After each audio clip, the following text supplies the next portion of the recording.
2020 October মাসে যে মামলা দায়ের করা হয়েছিল বসিরহাট থানায়, সেই মামলার পরিপ্রেক্ষিতে কিন্তু এই মুহূর্তে মোট 9টি জায়গায় তল্লাশি চলছে। দেখতে পাচ্ছেন কেন্দ্রীয় বাহিনীর জওয়ানরা তারা উপস্থিত রয়েছে এবং হাবড়ার একের পর এক ব্যবসায়ীর বাড়িতে ইডি আধিকারিকরা তারা কিন্তু পৌঁছে গিয়েছেন।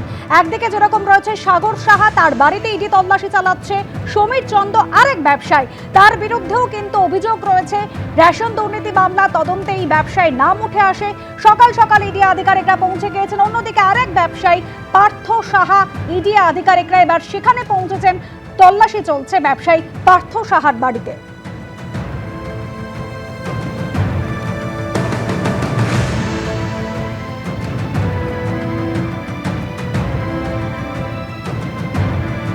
আর ঠিক অন্যদিকে দ্বিতীয় দফা নির্বাচনের আগে ডায়মন্ড হারবারের একাধিক পুলিশ আধিকারিককে সাসপেন্ড করল নির্বাচন কমিশন। শুধুমাত্র সাসপেনশনই নন, এই আধিকারিকদের বিরুদ্ধে বিভাগীয় শাস্তিমূলক প্রক্রিয়া শুরুর নির্দেশও দেওয়া হয়েছে নির্বাচন কমিশনের পক্ষ থেকে। ইতিমধ্যেই এই প্রেক্ষিতে মুখ্য সচিবকে চিঠি দিয়েছে নির্বাচন কমিশন। আপনাদের মনে থাকবে ভোটে নির্ঘণ্ট ঘোষণা হয়েছিল যেদিন, অর্থাৎ 15ই মার্চ, সেদিন রাত থেকে কিন্তু আমরা দেখেছিলাম একাধিক প্রশাসনিক এবং পুলিশ আধিকারিকদের শীর্ষ পদে থাকা আধিকারিক, তাদের বিরুদ্ধে কড়া পদক্ষেপ নিয়েছিল নির্বাচন কমিশন।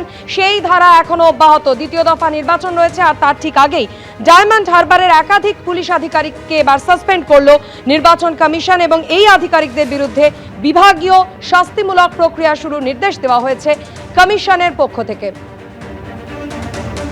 ময়ূক ঠাকুর চক্রবর্তী আমাদের প্রতিনিধি এই মুহূর্তে আমাদের সঙ্গে টেলিফোন লাইনে রয়েছেন।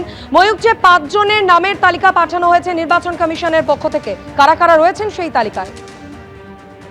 দেখো, নির্বাচন কমিশনের তরফ থেকে যে 5 জনের নামের তালিকা পাঠানো হয়েছে তাতে দেখতে পাওয়া যাচ্ছে ডায়মন্ড হারবার পুলিশ জেলার অ্যাডিশনাল এসপি তিনি রয়েছেন, এসডিপিও রয়েছেন এবং বাকি 3 জন রয়েছেন 3টে থানার যারা অফিসার ইনচার্জ তারা।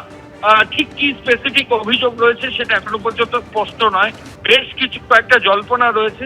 তবে গতকালই আমরা দেখলাম উত্তর 24 পরগনার হিঙ্গলগঞ্জ থানা যিনি অফিসার ইনচার্জ, তার বিরুদ্ধে কিছু অভিযোগ ছিল এবং তার জন্য ইলেকশন কমিশন তাকে সাসপেন্ড করলো।